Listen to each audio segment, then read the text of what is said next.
তারা খালি নির্বাচন, জিকির তুলতেছে নির্বাচন নির্বাচন। 53 বছরের মধ্যে আপনারা তো 5 বছর ক্ষমতায় ছিলেন, আপনাদের নির্বাচন দেখি নাই। কিভাবে নির্বাচন করেছেন? নির্বাচন করার পরে আমরা ক্ষমতায় ছিলেন না, ক্ষমতায় যাওয়ার পরে কী করেছেন?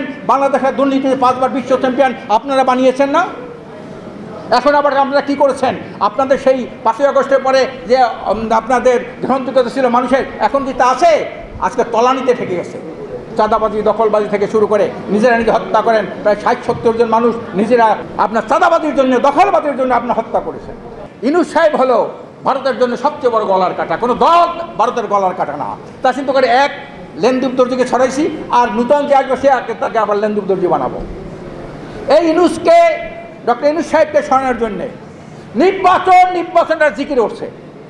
নির্বাচনে দেশের জনগণ, পরিষ্কার অধিকাংশ জনগণ তারা সংস্কার চায় আগে, আওয়ামী লীগের বিচার চায় আগে, তারপরে সংসদ নির্বাচন চায় আগে।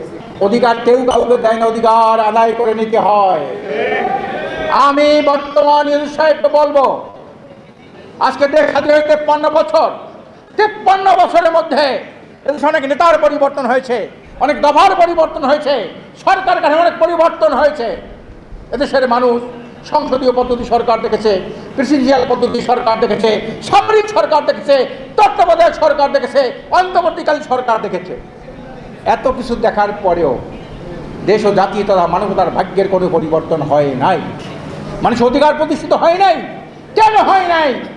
আমি ডক্টর ইউনূস সাহেবকে বলতে চাই, আপনার মতো 10 গুণ যোগ্যতা সম্পন্ন লোক যদি বাংলাদেশে ক্ষমতায় বসে, এই দেশের সুশাসন, ন্যায় বিচার, মানবাধিকার রক্ষা, ভোটাধিকার, ধর্ষণ, ছিনতাই, চাঁদাবাজি কোনোদিন আপনি বন্ধ করতে পারবেন না, যতদিন পর্যন্ত এই ব্রিটিশের রেখে যাওয়া আইন পরিবর্তন করে একমাত্র মানবাধিকারী সর্বকালের সর্বশ্রেষ্ঠ আইন যেটা হলো ইসলামী শরিয়া আইন, এই শরিয়া আইন যতদিন পর্যন্ত এই জমিনে বাস্তবায়ন না হবে, ব্রিটিশের পাশ্চাত্য, আমেরিকার, ভারতের আইনের মাধ্যমে আপনি মানবাধিকার রক্ষা করতে পারবেন না।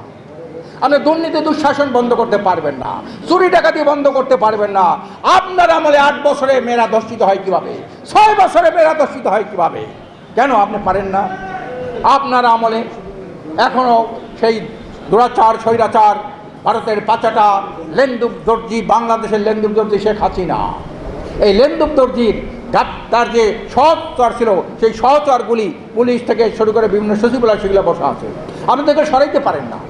আমরা ডক্টর ইউনূস সাহেবের সাথে একটা বৈঠকে বলেছিলাম, আপনি এত আন্তর্জাতিক খ্যাতি সম্পন্ন একজন লোক, গ্লোবাল আইকনিক লিডার আপনি।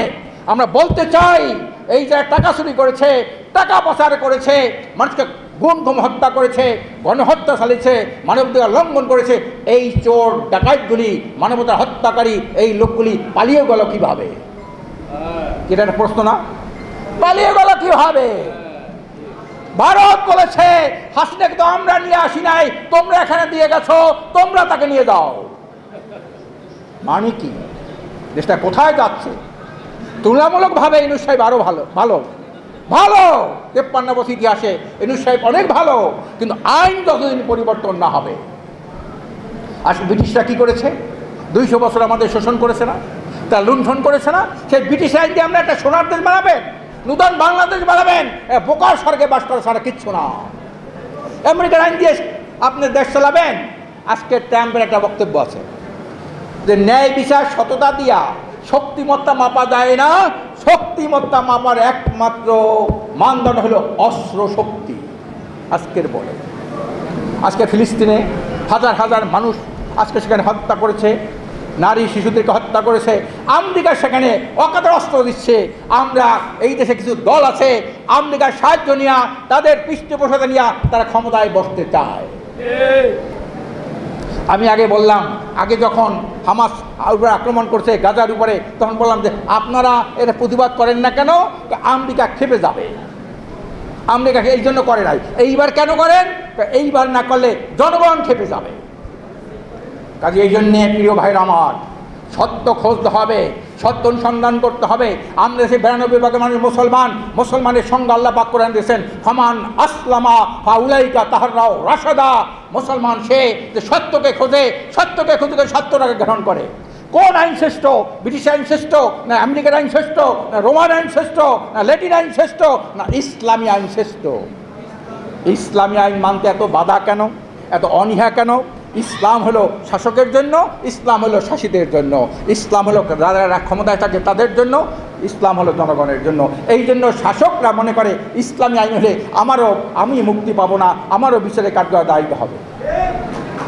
আজকের যারা দেশ এইভাবে শোষণ করলো, দেশটাকে একটা অকার্যকর দেশে পরিণত গেল, ধ্বংসস্তূপে রেখে গেল, তাদেরকে রাজনৈতিকভাবে পুনর্বাসন করার জন্য কোনো কোনো দল পরোক্ষভাবে প্রত্যক্ষভাবে তাদেরকে আহ্বান জানায়। আজকে তারা ভারতের ভাষায় কথা বলে। আজকের ইউনূস সাহেব হলো ভারতের জন্য সবচেয়ে বড় গলার কাটা। কোনো দল ভারতের গলার কাটা না। তা চিন্তা করে এক লেনদীপ দর্জিকে ছড়াইছি, আর নূতন যে আসবে সে তাকে আবার লেনদীপ দর্জি বানাবো। এই ইউনূসকে, ডক্টর ইউনূস সাহেবকে সরানোর জন্যে নির্বাচনটা জিকির উঠছে। নির্বাচনে দেশের জনগণ, পরিষ্কার অধিকাংশ জনগণ তারা সংস্কার চায় আগে, আওয়ামী লীগের বিচার চায় আগে, তারপরে সংসদ নির্বাচন চায় আগে। কিন্তু একটা দল তারা খালি নির্বাচন জিকির তুলতেছে, নির্বাচন। 53 বছরের মধ্যে আপনারা তো 5 বছর ক্ষমতায় ছিলেন, আপনাদের নির্বাচন দেখি নাই? কীভাবে নির্বাচন করেছেন?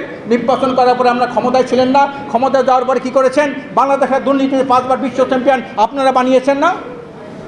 এখন আবার আপনারা কী করেছেন?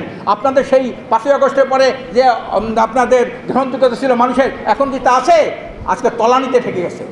চাঁদাবাজি, দখলবাজি থেকে শুরু করে নিজেরা নিজে হত্যা করেন প্রায় 60-70 জন মানুষ নিজেরা আপনার চাঁদাবাজির জন্য, দখলবাজির জন্য আপনার হত্যা করেছেন।